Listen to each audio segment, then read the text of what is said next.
Okay, today we're going to talk about auditories. Once again, we're talking about neuro-linguistic programming, NLP if you want to Google that. We talked about yesterday visuals. Today we're going to talk about auditories. So auditory is quite a bit different than a visual. If you haven't watched the visual topic, make sure you go look at that. If you have, great. We'd love to have you as far as the auditory goes.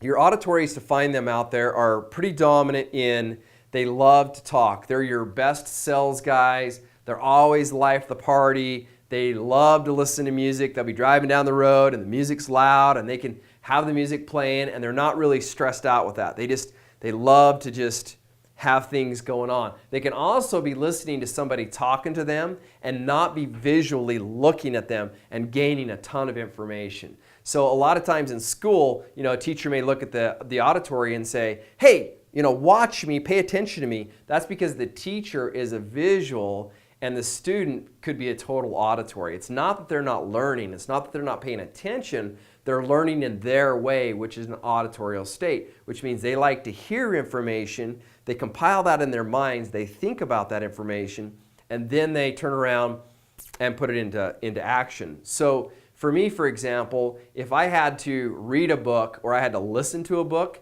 I'm going to listen to the book every single time, and I'm going to retain so much more of the information because I do love to learn in an auditory state. I've had to learn to be more of a visual and to read in those states and to make sure that's happening for me because I'm very much an auditory. So auditories love to tell stories. They'll come home, they'll tell all sorts of stories. They love to do those kind of things, but where they run into problems is when they're dealing with visuals.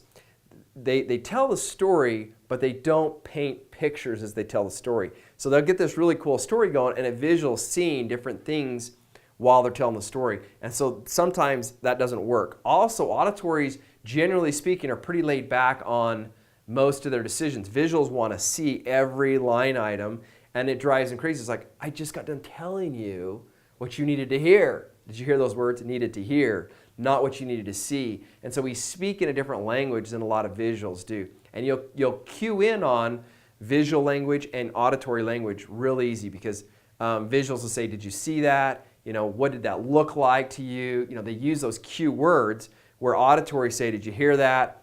So on and so forth. So you'll kind of remember that a little bit when you're talking about auditories. So auditories are right here. They don't break the plane.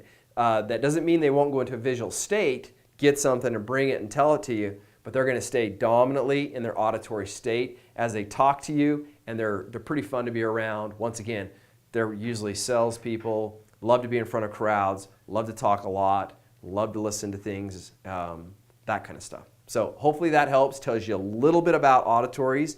We're going to talk about kinesthetics next, and then we're going to do a wrap up in the next couple days. Talk to you soon.